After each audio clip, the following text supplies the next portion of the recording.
ibà ààrẹ dáadáa tí ó pè mí pé àwọn èèyàn sọ fún àwọn pé mo gba lákùsáìdì lọ́wọ́ Tinubu bẹ́ẹ̀ ni mo dẹ̀ gba 55 million naira mo ní níbo nìyẹn ti ṣẹlẹ̀ wọ́n ní Tinubu rányàn sí mi ní Ọ̀yọ́ state mo gbé lákùsáìdì wá ó dẹ̀ fi 55 million naira ní èyí tí wọ́n kọ́ sọ fún wọn ni pé. mo kí gbogbo ojú tó ń wò mí káàkiri ayé mo kí wa lọ́kùnrin lóbìnrin lọ́mọdé lágbà nínú ilé ìmọ̀ kí wa papò dédé àsìkò yìí àsìkò gbọ́dọ̀ ọjọ́ tí rí ẹ̀dẹ̀ òdò bíbò ló ti rí lọ́dọ̀ tí yín ẹ káàárọ̀ ẹ káàsán ẹ kúrò ẹ káalẹ́ ní pápá àpamì nífẹ̀ẹ́ kí fídíò ilé yìí gùn torí pé ìtójóde ń di ọ̀rọ̀ gan ó sì wà wájú náà ẹ máa pe Ìbà Gani Adams mo sọ́rí o mo ti sọ pé mi ní sọ ọ̀rọ̀ ọmọkùnrin mọ́ ọ̀rọ̀ ṣé kí n pè bàbá mo sọ pé mi ní sọ̀rọ̀ bàbá yìí mọ́ bóyá àǹtí Gani dẹ̀ ní ká pé ò bá ti Gani yá mi. ní ìgbà kan níbi last year tí mi bá ṣì voice note kan jáde conversation Gani Adams àti ẹnìkan nínú ẹ̀ Ìbà Gani Adams accuse Sunday Igboho wípé ó ń gba bribe lọ́wọ́ Tinubu wípé ẹnìkan wọ́n rán ẹnìkan sí Sunday Igboho pé kó fún Tinubu rán ẹnìkan pé kí kó fún Sunday Igboho ní 50 million pé kó lọ fi pa Bọ́lá Ìgè ṣe é rántí unfortunately ẹni tó ń dán sọ̀rọ̀ yẹn ẹni yẹn rìkọ́dù conversation òun àti Gani Adams tó ti rí i pé allegation was just too high too powerful.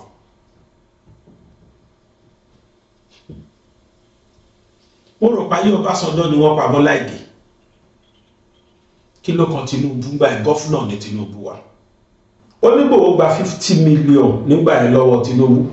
ẹ wo yé àti Bọ́lá Ìgè kú láyé Ọbásanjọ́ 2003 tí mi bá ṣì 2007 olọ́básanjọ́ kó lórí oyè ó kẹjá ní 2007 ẹ wo 50 million ní 2007 Tinubu wá kó 50 million fún Igboho ó lẹ́ni tó ní kó lọ kówó fún pápá ìyẹn náà yọ tiẹ̀ sọ́tọ̀ 45 million ló padà kó fún the same Gani Oyègè kan náà yìí but nígbà yẹn wọ́n sọ̀rọ̀ yẹn kúmọkúmọ wọ́n pe Gani wọ́n sàsọ̀rọ̀ yẹn kúmọkúmọ ọ̀rọ̀ yẹn lọ wọ́n penalize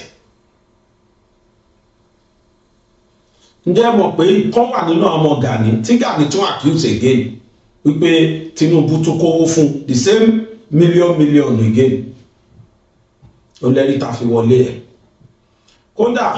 òun ló fà á tarákùnrin yẹn fi kúrò nínú OPC Gani Adams lára àwọn ọ̀gá nínú OPC wọn. now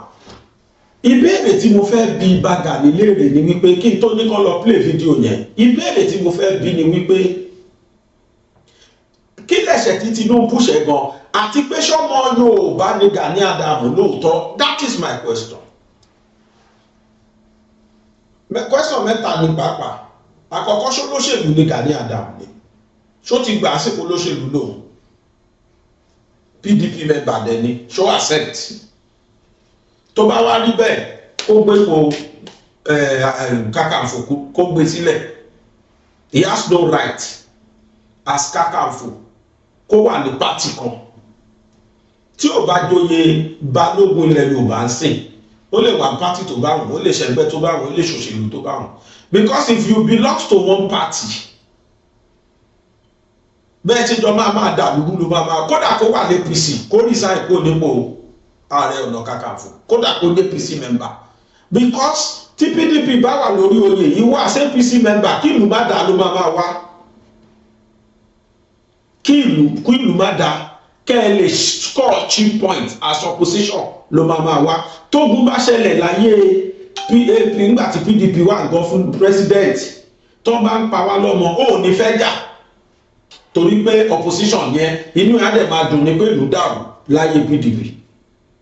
as APC member tó bá dẹ̀ jẹ́ APC member ẹ tó bá jẹ́ PDP member tí APC president bá wà bẹ́ẹ̀ as olórí ológun ilẹ̀ Yorùbá as Ààrẹ Ọ̀nà Kakanfò tó ń jẹ lọ́wọ́ yìí ìwọ ló sọ ọ́fíìsì yẹn dìdàkudà anybody orí Ààrẹ Ọ̀nà Kakanfò kò rí fẹ́rí ìwọ lórí dínkù ọ́fíìsì yẹn now you are a bona fide member of PDP ó ti fojú mọ́ because Goodluck gbé contract fún ẹgbàá Goodluck wà mẹ́ gbogbo ìwà tó wá ń wù sí ìwà tó ń jọ position ni and that is the more reason why Gani Adams has never deemed it fit láti jà fúnlẹ̀ Yorùbá because inú ẹ̀ ń dùn pẹ̀lú tó ń ṣẹlẹ̀ síwáyé ó fẹ́ kílẹ̀ Yorùbá dàrú láyé Tinubu ó fẹ́ kílẹ̀ Yorùbá dàrú láyé Buhari that is why tẹfiri nígbà tí Ìgbòho ń sáré kiri láyé Buhari torí ẹ̀ ni ò ṣe dá sí torí pé PDP member ni ó fẹ́ káyé dàrú láyé APC.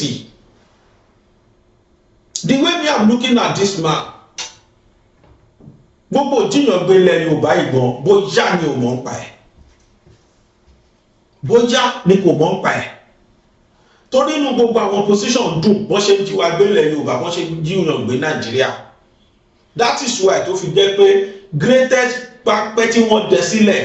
tí Tinubu yọ kúrò ń bẹ̀ easily ó jẹ́ bàlújọ fún ó ìfà pọ́sù ló sì jẹ́ fún wọn sí tí wọ́n ti brighton tó ọmọ ibi tán lè gbégbà báwo náà ṣe gba ọmọ yẹn lẹ̀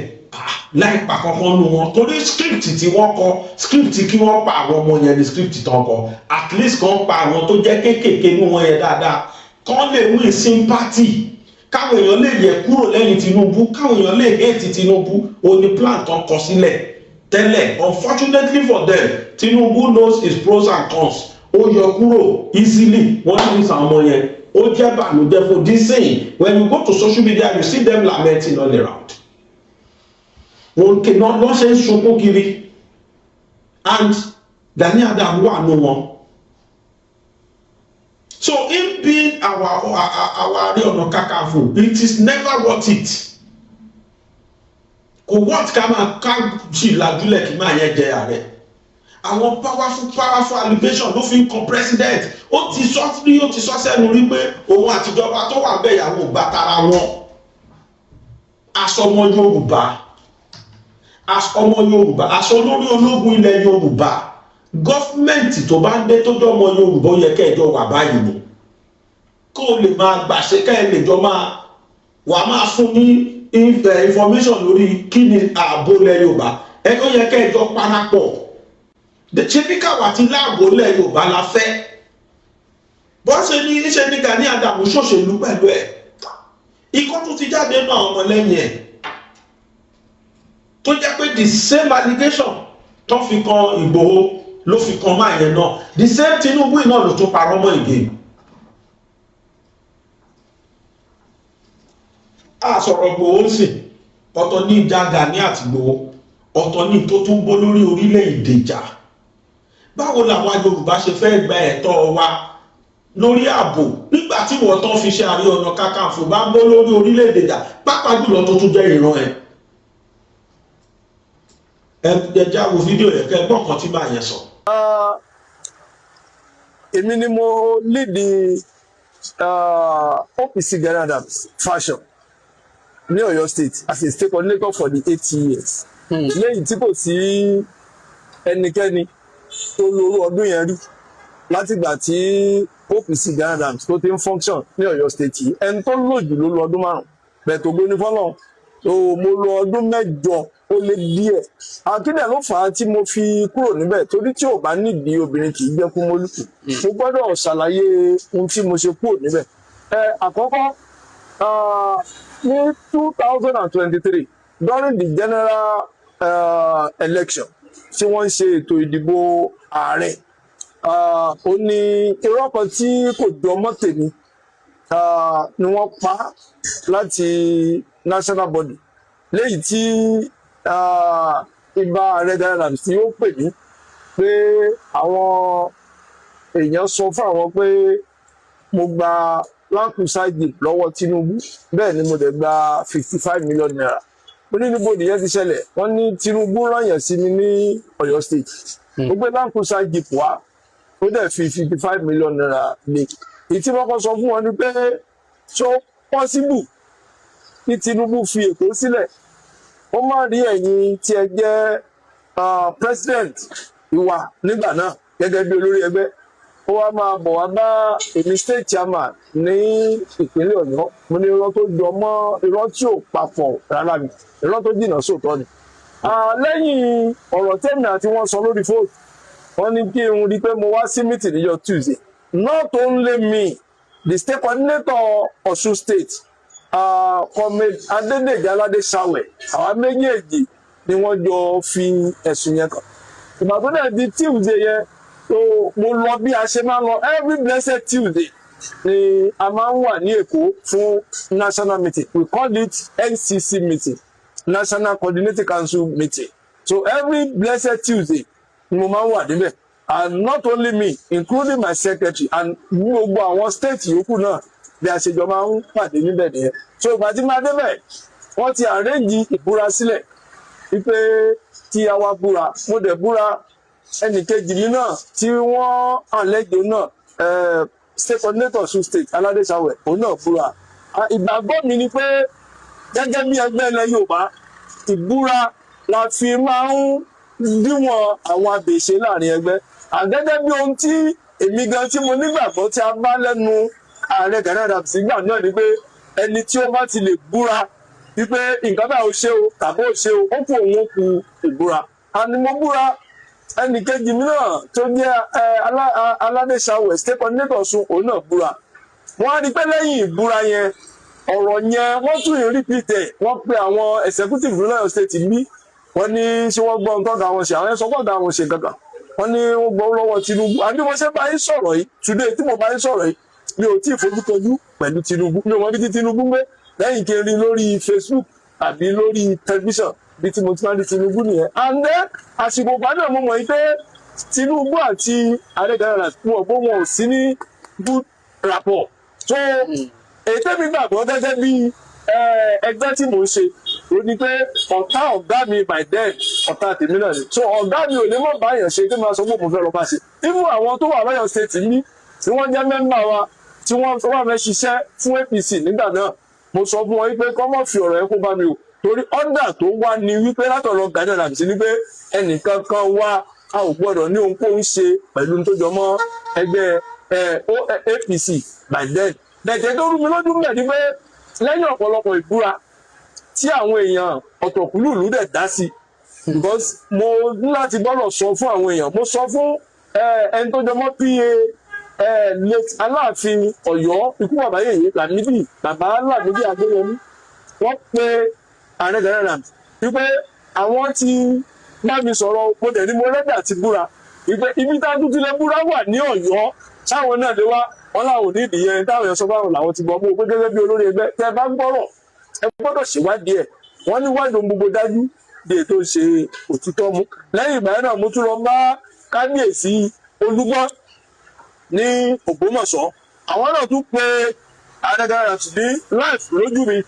pé ọmọ báyìí wà lọ́dọ̀ àwọn ọ̀rẹ́ sọ báyìí pé irọ́ ni o àwọn làwọn coordinate tó jọ mọ́ APC ní gbogbo throughout the South West àwọn tó bá ti dúró bàbá yìí sọ wọ́n fẹ́ nìkan àwọn máa mọ̀ sí pé kò sí ní tó jọ mọ́ ọ̀rọ̀ Olúmọ orúkọ tẹ̀ sí nínú list àwọn òtí ẹ̀gbọ́n tó tẹ̀ gbọ́ pé sọ òró tó jìnnà sí òótọ́ ni tẹ̀tọ̀ kan yet mo rí pé kíní yẹn ìwà lọ́pọ̀ wọn ni mo ṣe pinnu láti pé àwọn Yorùbá níbi apá ọ̀bá ṣe sọ ìyá kàlérí mo wò pé irú ẹgbẹ́ tí mo ń ṣe tí olórí ẹgbẹ́ tí mo ti ń ṣe láti 1998 mo ti wà lẹ́yìn ẹ̀ kó tó di pé mo tiẹ̀ wá dé ipò tí mo wà yìí tí ò bá nígbàgbọ́ nínú mi àwọn followers tí mo kó lẹ́yìn kí ló fẹ́ jèrè wọn lọ́jọ́ iwájú ìyẹn mi pé tó bá dọjọ́ iwájú nígbà tí ẹ bá gbá èmi sí ẹ̀gbẹ́ kan gbogbo àwọn tí wọ́n fi odidi ọdún ayé wọn sí láti sìn mí àwọn náà wọn nílé ìkankan nínú ẹgbẹ́ OPC ìdí nìyí tí mo fi pinnu láti kúrò nínú ẹgbẹ́ OPC Gani Adams ìyẹn ló mú kí n lọ join ẹgbẹ́ OPC New Era àwọn OPC New Era yìí náà àwọn náà ti wà pẹ̀lú Ààrẹ Gani Adams rí lórí ọ̀rọ̀ owó former president president Ebele Jonathan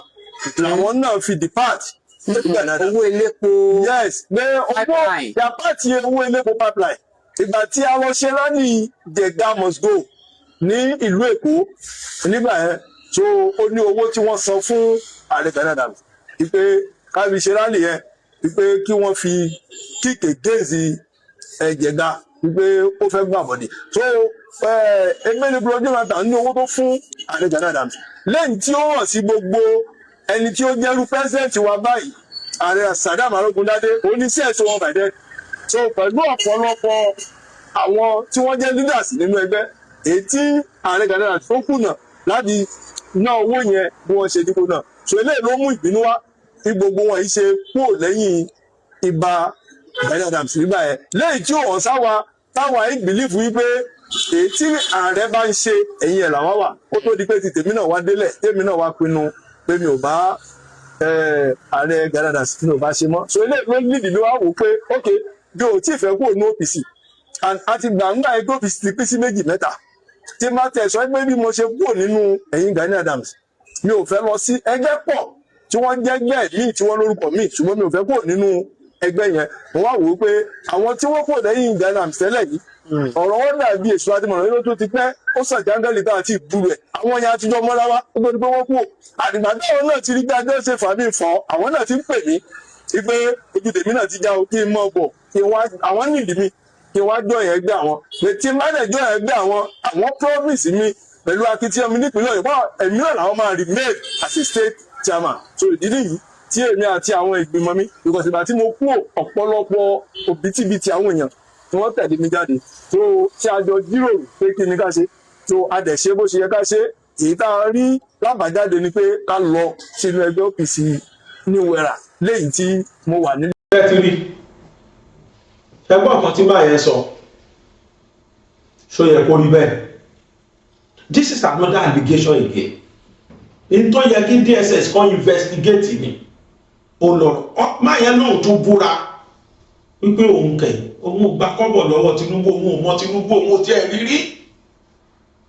ẹ tún sì insist báwo la ṣe máa ní ààrẹ nílẹ̀ Yorùbá tó máa tako president ọmọ Yorùbá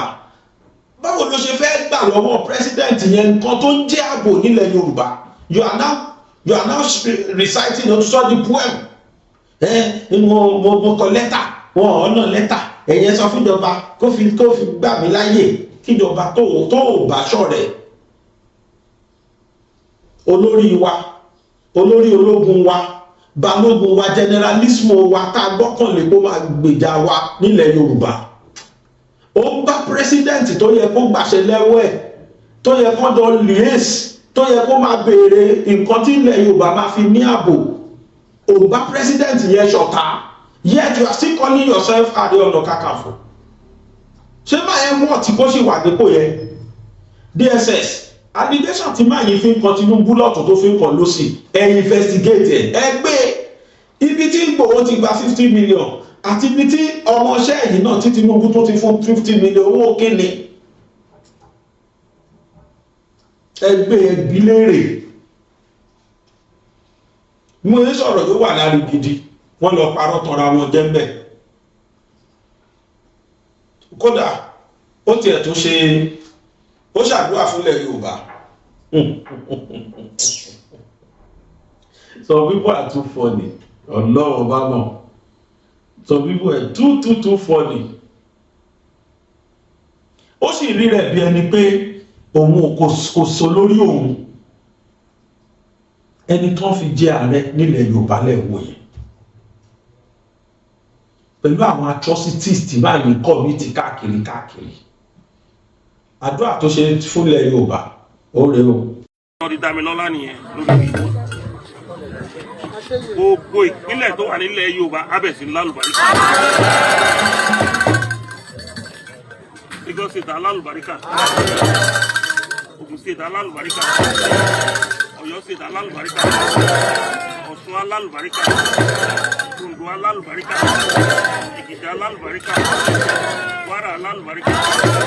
Kogi alálùbáríkà Ẹdó alálùbáríkà Delta State alálùbáríkà àwọn state mo dárúkọ yìí tí ọmọ Yorùbá reflect ń bẹ burúkú wọn ti ṣẹlẹ̀ ń bẹ mọ́ ogun ajínigbé adópin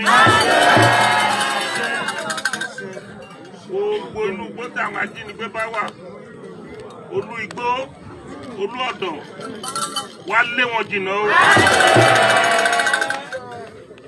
ọ̀pá tí ẹ máa fi ń lọ àwọn tí ò gbọ́rọ̀ tó máa fi ń dòkú wá bẹ̀ sí lọ fi máa lọ bí àgbọ̀rí kí ogun wọ ó ká gbogbo ilẹ̀ Yorùbá rí kò ṣẹlẹ̀ rí àwọn nǹkan tó ń ṣẹlẹ̀ yìí wọ́n má jù sókè adé ọ̀dọ̀ mi díẹ̀ gbogbo ọ̀nà láti béèrè lọ́wọ́ àwọn gómìnà ẹ jẹ́ á ràn yín lọ́wọ́ kí a lé àwọn pípé dànù mo ti kọ lẹ́tà tó ẹ̀mẹ́ta wọn ọ̀dá mi lóhùn gbogbo ọ̀nà láti ṣe ọ̀dá mi lóhùn àwọn tó fẹ́ jagun tó fẹ́ ṣiṣẹ́ wà ńlẹ̀ ìwà aláṣẹ ọ̀dá wa lóhùn gbogbo ìdá ń gbọ́ lórí social media yẹn àwọn aláṣẹ ló ń kó bá wa o àti pé àwọn náà lọ ti ń rán wọn o wọ́n máa sọ o mo gbogbo ẹnikẹ́ni tó bá náà fẹ́ dalẹ̀ Yorùbá ilẹ̀ agbègbè. Bí a tó wá ṣe ọdún ìgbòkúgbẹ tó bá náà fẹ́ dalẹ̀ Yorùbá ilẹ̀ agbègbè. Láìpẹ́ láì jìnnà kó bọ́ọ̀lẹ̀ tẹ́lẹ̀ Yorùbá a máa jàkárà wọn o. Mo tọ́ ti àṣẹkàṣẹ. Mo jẹ́ pé gbogbo ẹlẹ́yà àgbáyé sí. Gbogbo ẹnikẹ́ni tó náà máa dalẹ̀ Yorùbá rú. Àwọn ẹlẹ́yẹ àgbáyé wọ́n á fi ṣètùtù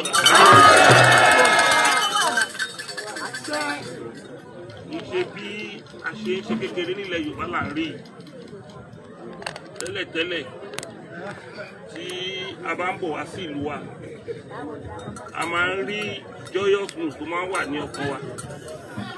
ìgbà yẹn a lè má mówó dé Arigidi but a ní lákòówó títà máa fi padà sí ṣùgbọ́n ní àárín ọjọ́ mẹ́ta tí mo ti wá Arigidi mo wòye tí mo kó wọ́bẹ̀ mo wòye tí mo rí tó kùnú àkáǹtì mi báyìí kí ló fà á ni wípé èèyàn tó wà ní ìlú kì í ṣe Arigidi o gbogbo Nàìjíríà ni o tẹ́lẹ̀ bá rí ẹ o fẹ́ gbowó tẹ́lẹ̀ bá rí ẹ kátà ni nítorí pé èèyàn tó wà ń lò wọn á bẹ ilé ìgbìmọ̀ rẹ̀ ó bá máa fi sọdún tó ń bọ̀ gbogbo èèyàn tó wà nílẹ̀ Yorùbá ló wà. ẹ ṣàṣẹ ẹ ṣàmì àwọn èèyàn ti ní kí má máa play kábàkàbà táwọn ọmọlẹ́yìn ẹ̀ sọ ni ní ibi Arigidi wọn tó ń lọ yẹn tẹ́ ẹ bá gbé oríṣiríṣi fídíò àtèpè tí wọ́n ń ṣẹ́ fúnra wọn láìṣe Sunday Igboho láìṣẹ̀ láìrò mi ò mọ nǹkan tó ń sọ pé Igboho ṣe fáwọn mi ò mọ nǹkan tó ń fẹ́ sọ pé ilẹ̀ Yorùbá ṣe fáwọn. I am too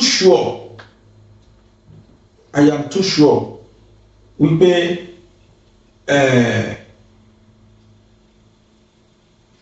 gbogbo tó ń ṣẹlẹ̀ nílẹ̀ Yorùbá yìí kò ṣẹ̀yìn Igboho kò ṣẹ̀yìn Gani Adams ọ̀dọ̀ àwọn Odùduwà Yorùbá ìṣọ̀kan wọ́n ti pè Gani Adams fi Ìgbòho lọ́rùn sílẹ̀ ìwọ náà máa ṣe tiẹ̀ Ìgbòho nìkan kọ́ ló ń bájà àti bàbá Tinubu pàápàá how can you call yourself Ààrẹ Ọ̀nà Kakanfò lórí gbogbo ológun ilẹ̀ Yorùbá tó dẹ̀ jẹ́ pé pírẹsidẹ́ǹtì ò gbà tiẹ̀ ẹni tó tún gbèjẹ ilẹ̀ Yorùbá ò tún gbà tiẹ̀ ẹ̀ẹ́dí báṣìírí ti túbọ̀ eléyìí ò ń ṣàràwọ̀ eléyìí ò sọ̀pọ̀tì wa àwọn ẹgbẹ́ yẹn kọ lẹ́tà sí an open letter to the office of the Ààrẹ Ọ̀nà Kakanfò of Yoruba land Anti-Gàníyà Gani Adams subject stop the unnecessary attacks on Chief Dr. Sunday Adeyemo Igboho Oòṣà. Dear sir, with due respect to the office of the Ààrẹ Ọ̀nà Kakanfò of Yoruba land, we wish to express our deep concern over what appears to be repeated criticism of Chief Dr. Sunday Igboho by certain individuals associated with the Oodua People's Congress (OPC. Why has Chief Sunday Adeyemo become the target of continuous criticism? Chief Sunday Adeyemo has been pursuing his own facts and addressing the security concerns affecting our people. We do not recall him making Chief Gani Adams or the OPC the center of his activities. Àwọn yẹn kọ lẹ́tà wípé sí iléeṣẹ́ Ààrẹ Ọ̀nà Kakanfò Ìbà Gani Adams. Wọ́n ní pẹ̀lú àpọ́nlé o làwọn fi kọ lẹ́tà yìí sí ìwà ààrẹ. Ó bà wá nínú jẹ́ gan wípé a rí àwọn kan láti inú OPC yìí tó jẹ́ pé Sunday Igboho o ni wọ́n fi ń run orí lọ́ fi ń run pákó lójoojúmọ́. Ó ní wọ́n sọ di pákó tí wọ́n rùn ní everyday. Kí ni tó ṣẹlẹ̀ kí ló dé? Igboho lọ sínú igbó, ó jà fáwọn èèyàn, ó ń gba àwọn èèyàn wálé, àwọn èèyàn ẹ sọ pé kọ́ńtẹ́ǹtì ló ń ṣe. Àpèpè oríṣiríṣi èpè rabadẹ táwọn èèyàn yín ń ṣẹ́ lójoojúmọ́ lórí social media. Àwọn ẹni yẹn wá sọ pé àti ìrì fídíò kọ̀ọ̀kan níbi tí Sunday Igboho ti bọ́sítà tó ti ń wá tako OPC tàbí tó ń tako wọn tó jẹ́ Gani Adams fúnra ara ẹ̀. Wọ́n ní, however, we have repeatedly seen comments and criticism directed at him. Ojoojúmọ́ là ń rí àtakò táwọn èèyàn ẹ ṣe sí Sunday Igboho, kódà wọ́n dárúkọ ẹ̀ direct, including claims that he is merely creating drama because he has spoken about confronting kidnappers and criminals in the forest. Látara ní igbó tó ń lọ káàkiri àti ìjà tó jà fún ọmọ Yorùbá. Àti rí àwọn èèyàn tó sọ pé content creator ni wípé rémọdé lásán ló ń ṣe. Wọ́n wá sọ pé let us be clear. The Yoruba people are facing serious security challenges. Kidnapping, banditry, attacks on communities, and fear among our people requires serious attention, not necessary rivalry, division, or personal attacks. Wọ́n wá ní ẹ jẹ́ ká jọ fi yéra wa o, ẹ jẹ́ ká ṣíṣọ lójú eégún gan kẹ́ ẹ lè gbọ́ o. Ilẹ̀ Yorùbá ìdojúkọ tó ga onílẹ̀ Yorùbá rí látara ìpànìyàn, ìjíyàngbé, ìfipágbowó lọ́wọ́ ẹni àwọn ajínigbé Fúlàní tí wọ́n jí àwọn èèyàn wa gbé yìí. Lélẹ́yìí tó dẹ̀ jẹ́ pé ó tọrọ tàbí ó bẹ̀bẹ̀ fún ìkọbiara tó ga sí gan láti ọwọ́ àwọn agbófinró àti àwọn tí wọ́n lè gbà wálẹ̀. Kì í ṣe kẹ́ẹ̀kan máa ṣe èmi jù ọwọ́ jù mí lásán tí àwọn ẹgbẹ́ yín bá káàkiri ìpínra wa sọ́tọ̀ọ̀tọ̀ látọwọ́ àwọn ẹgbẹ́ yín tàbí ìmágbéjàkó ara ẹni, ìmábara ẹni lórúkọ jẹ́ tí àwọn ẹgbẹ́ yín ṣe yìí. We acknowledge the historical contributions of the OPC to the defence and protections of Yoruba communities. Lóòótọ́ alùyìn lọ́gọ̀ ẹnu fún àwọn àṣeyọrí tí OPC ti ṣe sẹ́yìn nígbà kan lórí ìdáàbòbò ilẹ̀ Yorùbá. However, the present security situation requires every Yoruba leaders, organizations, and patriotic individuals to work together rather than attack one another. Wọ́n ní èyí tó ń ṣẹlẹ̀ sí ilẹ̀ Yorùbá lọ́wọ́lọ́wọ́ yìí, ìdojúkọ tó bá wà yìí, ohun tó fẹ́ gan ni kí gbogbo wa jọ papọ̀, gbogbo àpájùlọ àwọn tó jẹ́ olórí nílẹ̀ Yorùbá, kó ní kálukú jọ papọ̀ láti gbèjálẹ̀ Yorùbá ni, kì í ṣe pé ká máa tún pínra wa, ká máa dẹ́yẹ síra wa. Many Yoruba people are asking a simple question: what practical and effective strategies are being proposed to protect our communities from criminals and kidnappers? Àwọn èèyàn wá béèrè pé látọ̀dọ̀ ẹ̀yin OPC o, kí ni nǹkan náà tẹ́yìn rò pé ẹ ti ń plan láti ṣe fún wa, àti pé ọ̀nà wo lẹ fẹ́ gbé gbà láti dẹ́kun ìmájínigbé àti láti gbàgbára kó lọ́wọ́ àwọn ajínigbé yìí. While some leaders continue to emphasize the role of the police and government security agencies, Chief Sunday Adeyemo Igboho has openly expressed his willingness to contribute to the protections of Yoruba communities against criminal elements. Whether one agrees with his method or not, his concerns about the safety of our people should not be dismissed through personal attacks. Nígbà táwọn tó jẹ́ olórí wa nílẹ̀ Yorùbá tó jẹ́ pé wọ́n sọ ní gbogbo ìgbà pé ìjọba ni kó wá gbà wá o àti àwọn ọlọ́pàá àtàwọn agbófinró, wọ́n wá ní Adéyẹmọ Sunday Igboho sọ pé ẹ gbà mí láyè, mo ṣetán láti lọ gbèjà ọmọ Yorùbá, bóyá wá gbà fún àbá gbà fún lọ́nà tóun gbà láti dáàbò bo ilẹ̀ Yorùbá yìí, ọ̀nà tóun mọ̀ nìyẹn, kí wá tọ́ sí ẹnikẹ́ni nínú wa o ká máa wá ṣe àtakò fún un. Oníṣẹ́ ló yẹ ká tó máa kí i wípé ìdáàbòbò ilẹ̀ Yorùbá lóhun tó jẹ́ Sunday Adéyẹmọ lógún tó fi ń dààmú kiri.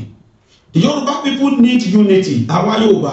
ìfìmọ̀ṣọ̀kan la nídìí o, òun la nílò cooperation. Bákan náà ni pé ìgbàtọ́ ara wa and a common purpose, bákan náà ni pé ìfohùnṣọ̀kan. Ká sì jọ mọ̀ pé ìdojúkọ kan ṣoṣo òun náà lájọ ní. We must not allow personal differences, political interest, ego, envy or jealousy to divide those who claim to be working for the protection and progress of Yoruba land. Kò wá tọ́ sí wa o, ká jẹ́ kí kọ́ńkọ́ńkó èmi jù ọ̀wọ́ jù mí, ìgbéraga, ìmáfẹ́ fohùn ṣọ̀kan àbí ìfojú tẹ́ńbẹ́lú ẹnikẹ́ni nínú wa. A gbọ́dọ̀ jẹ́ kó pàtàkì lórí ẹ̀mí wa àbí àtakò pàápàá látọ̀dọ̀ ẹgbẹ́ kan sẹ́nìkan, àbí ká rò pé bóyá a ju ẹnìkan lọ. A gbọ́dọ̀ jẹ́ kó gbà wá lórí ẹ̀mí débi wípé a pàtàkì lórí ẹ̀mí wa ju ìdáàbòbò àti ìlọsíwájú ilẹ̀ Yorùbá lọ. Therefore, nítorí ìdí èyí, we respectfully call on the leadership of the OPC and all those involved in the continued criticism of Chief Sunday Adeyemo Igboho to stop unnecessary attacks and embrace dialogue and cooperation. Nítorí ìdí èyí, a pè gbogbo ẹ̀yin tí ẹ jẹ́ àgbààgbà àti àwọn tí wọ́n jáde lórí social media láti máa wá ṣe àtakò fún Sunday Adeyemo Igboho wípé kẹ́ ẹ yá àtọwọ́ ọmọ yín baṣọ o, kẹ́ ẹ lọ sọ agbẹjẹmọ́wọ́ látara wípé ńṣe ni kẹ́ ẹ parapọ̀ mọ́ Sunday Igboho, kẹ́ ẹ gbà tọwọ́ tẹsẹ̀ gẹ́gẹ́ bí ọmọ ìyá, ká sì jọ ṣe pọ̀ ká lè jọ délẹ̀ lérí. If there are genuine differences, let them be addressed through constructive discussions, not social media attacks. Ká tiẹ̀ wá sọ pé èdè àìyedè kan wá wà láàrin ẹ̀yin àti Sunday Igboho. Ìṣe ló yẹ ká pera wa ká jọ tọ́ nítùbínùbí ju wípé ká wá lọ sórí social media ká lọ máa ṣàtakò ẹ̀ lọ. Yorùbá land needs unity. Ilẹ̀ Yorùbá lẹ́ẹ̀kan sí n tó fẹ́ ó nílò ìfọwọ́sowọ́pọ̀. Yorùbá land needs security. Ilẹ̀ Yorùbá tẹ̀ wò yẹn o, ó nílò dáàbòbò. Yorùbá land needs responsible leadership. Ilẹ̀ Yorùbá tẹ̀ rí yẹn, ó nílò àwọn aṣáájú gidi tí wọ́n níròrí tí wọ́n sì ṣetán láti dáàbòbò wa. We call on all Yoruba leaders, gbogbo Yorùbá, gbogbo àwọn tí wọ́n jẹ́ olórí ilẹ̀ Yorùbá pátá la wá pè o,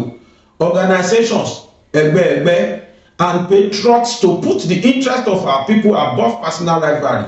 A pè gbogbo yín wípé ìṣàṣeyọrí ìṣàkóso ilẹ̀ Yorùbá, kí Yorùbá bọ́ lóko ẹrú, òun ló dáa kó wà lórí ẹ̀mí yín, kó jẹ́ pé òun náà ni ó bo okùn àyà yín ju èmi jù ọ̀wọ̀ jù mí tẹ̀ ń bá káàkiri lọ. The safety and dignity of our people must come first. Iyì, àpọ́nlé àti ìdáàbòbò àwọn èèyàn wa nílẹ̀ Yorùbá ló yẹ kó ṣíwájú o. Open question to Ìbà Gani Adams and the OPC. Àwọn ìbéèrè rèé o fún Ìbà Gani Adams àtàwọn OPC. Why does it appear that some people are more interested in attacking Chief Sunday Chief Dr. Sunday Adeyemo Igboho than working with every available force to protect Yoruba communities. Kí ló ṣe gan tó ṣe pé ìmá lọ gbójú ogun àbí ìmá lọ bá Sunday Igboho lórúkọ jẹ́ lórí social media òun ló jẹ yín lógún ju kẹ́ ẹ papọ̀ mọ́ gbogbo àwọn agbófinró tí wọ́n wà nílẹ̀ Yorùbá yìí láti jẹ́ kí ilẹ̀ Yorùbá ṣàṣeyọrí. Kí ló dé tó jẹ́ ìmá takò ìmá bá lórúkọ jẹ́ ló pàtàkì lórí ẹ̀mí yín. Ìyẹn gan lẹ mú ní ìbàdà ìyẹn gan lẹ ṣe gan ju kẹ́ parapọ̀ máwọn agbófinró lọ. Chief Igboho has chosen his own path. Igboho ti mú ọ̀nà tiẹ̀ ó ti fọwọ́ sọ́nà tiẹ̀ ó ti gba ọ̀nà tiẹ̀. He has not made the OPC his enemy. Gbogbo wa mọ̀ bẹ́ẹ̀. Ó kúkú yé wa wípé Igboho tẹ́ rí ni kì í ṣọ̀tá OPC kò dẹ̀ mú OPC kankan lọ́tà. So why the repeated criticism? Kí ló wá dé tó jẹ́ pàtàkì ní gbogbo ìgbà là ń rí látọ̀dọ̀ OPC. The Yoruba people are facing serious security challenges. Kidnapping and banditry are real. Our people want practical solutions, not endless rivalry, argument and social media attacks. N tó ṣẹlẹ̀ sí wa nílẹ̀ Yorùbá ìjínigbé ìpani ìbanilórúkọ ìbanisùn ní tipátipá àti ìbànkókò jẹ́ ohun tá a fẹ́ nílẹ̀ Yorùbá gan sí gbogbo àwọn aburú tó ṣẹlẹ̀ yìí ó ní àwọn ìgbésẹ̀ practical solution àwọn ìgbésẹ̀ tó jẹ́ pé ẹ̀rí máa jẹ́ ìṣó tá a lè fojú rí báyìí òun la fẹ́ nílẹ̀ Yorùbá not endless rivalry kì í ṣe èmi jù ọ̀wọ̀ ojú mi aláìlópin tẹ́ bá dé yìí argument àbí àríyànjiyàn and social media attacks àbí ìmàtakò ẹni lórí gbogbo ayélujára káàkiri. We respect the historical contributions of the OPC lóòótọ́ o ló jẹ́ pé agbóṣùbà fáwọn àṣeyọrí táwọn OPC ti ṣe fúnlẹ̀ Yorùbá sẹ́yìn ṣùgbọ́n the question remains àwọn ìbéèrè wa tún ni pé if Chief Igboho says he is ready to contribute to the fight against kidnappers why should any Yoruba leader attack him instead of seeking cooperation? Tó yà wá lẹ́nu náà nìyẹn. Ìbéèrè wa ni pé tí Igboho bá lóun ṣetán láti gbèjà wa lẹ̀ Yorùbá tó dẹ̀ fi rẹ̀ lẹ̀ tó dẹ̀ fẹ̀mí ara ẹ̀ wéwu lórí ẹ̀ ẹ̀dọ̀ kí ló wá dé? Ǹjọ́ tọ̀nà náà kárí àwọn tó pera wọn lólórí ilẹ̀ Yorùbá kí wọ́n máa ṣàtakò ẹ̀. Is this truly about strategy and security or is there a deeper rivalry with the Yoruba struggle? Ṣé lóòótọ́ ni ló jẹ́ pé nítorí ààbò ilẹ̀ Yorùbá lẹ ṣe ń jà àbí èmi ju ọ̀hún ojú mi tó le ju tá à ń fojú rí ìtẹ́ta ló má dọ̀gà èmi má dọ̀gà tó lẹ̀ ń ṣe pẹ̀lú Sunday Igboho? Yoruba people deserve answers. Àwa Yorùbá fẹ́ mọ̀ o kí ni tó ń ṣẹ̀yìn OPC gan-an kí ló ń ṣe yín kí ló dé tẹ́ ẹ̀ gbójú wọnú ẹkùn láì ṣàwo. We may disagree on methods, but those working for the safety of our people should not become enemies. Lóòótọ́ ọ̀nà tí Igboho ń gbà ẹ̀yin kan lè máa lọ́wọ́ sí ẹ lè má nífẹ̀ẹ́ sí ṣùgbọ́n kì í ṣe pé kẹ́ ẹ máa wá ṣàtakò fún lójú gbogbo èèyàn àbí kẹ́ ẹ di ọ̀tá ẹ̀. What do you think? Kí ni tẹ́ ẹ rò? Should Yoruba leaders unite and work together or continue attacking one another publicly? Ìbà Gani kí ni tó rò gan? Ṣé kí Yorùbá àwọn olórí Yorùbá kí wọ́n papọ̀ kí wọ́n jọba ọ̀tá kan ṣùtá níjà ni? Àbí kóníkálùkù gọ́lọ́mú máa dánmú yẹ ẹ̀gbìn ká sì máa takora wa lẹ́fẹ́? Drop your opinion. Okay, wọ́n á ní káwọn èèyàn kí wọ́n sọ̀rọ̀. Ẹni tó kọ̀wé yìí tó kọ lẹ́tà yìí ọ̀nà ẹni tó buwọ́lù yàrá oníkọ́mrédé Oyègúnlẹ̀ Olúwamáyọ̀wá Ọmọ́tóyọlé Òmẹ́yọ̀ Odùduwà Yorùbá Nation Youth Leader àtàwọn bẹ́ẹ̀ bẹ́ẹ̀ lọ àti ìṣọ̀kan Yorùbá. Àwọn ni wọ́n kọ lẹ́tà yìí sí Ìbà Gani Adams. Ẹ bá wà bí Gani Adams pé kó dáhùn àwọn ìbéèrè. Èmi kàn fẹ́ bẹ Ìbà ni torí pé ẹjẹ́ á sọ fúnra wa o ṣe rí egelegbe mi á padà gbé bàbá yìí síbi kan. Ẹ gbọ́ gbogbo àdúrà tó ṣe ilẹ̀ Yorùbá wọ́n tiẹ̀ tún sọ mbẹ́ mo ṣe tán mo ti rẹ́dí ẹ̀ ń pariwo rẹ́dí ẹ̀ kọ lẹ́tà go out. Àwọn ọmọ ogun ti rẹ́dí let them go out let them start. Àwa báwa mo rí mẹ́sẹ̀jì wèrè kan tí kan ṣe nù wọn mí kan wọ́n tó ń kàn tí wọ́n nùwé ká má play fídíò wọn mọ́ torí láti gidi wọn tó wà yẹn ìkànṣe fídíò ṣẹ́ẹ̀rí lé àsìpè Sunday Igboho nílé kọ́ asọ́fún yìí kẹtẹ̀lé true leaders ṣẹ́ẹ̀rí compound wa ilé tí ò tó kí ṣe Sunday Igboho nílé ẹ̀ gbogbo koríko ti ba gbogbo bẹ̀jẹ̀ yẹn la fi fọ́ọ̀mù àti pé ṣé ilé la nídìí ni àbí security ìlú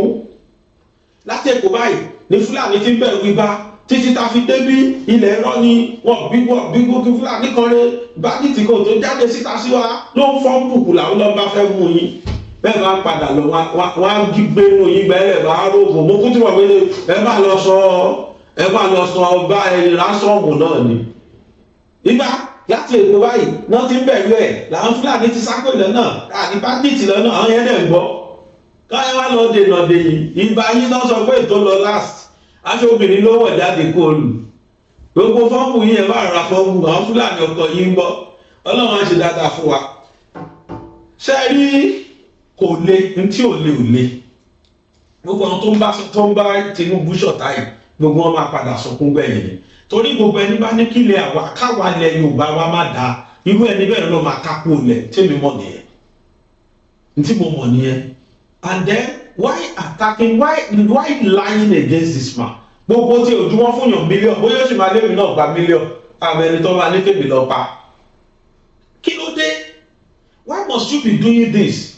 ohun tí mo rí lára máa yìí ni pé enemy of progress kò fẹ́ kẹ́lẹ́ omi dìde kó ṣàdóhùn kò bẹ́ẹ̀ lómi náà máa tún dé ilẹ̀ Yorùbá lẹ́nu tóun náà tún ṣe bí alágbára kan àtúntákù ẹ̀ èyí tó fẹ́ ni kó ṣàdóhùn nìkan and you are not ready to help us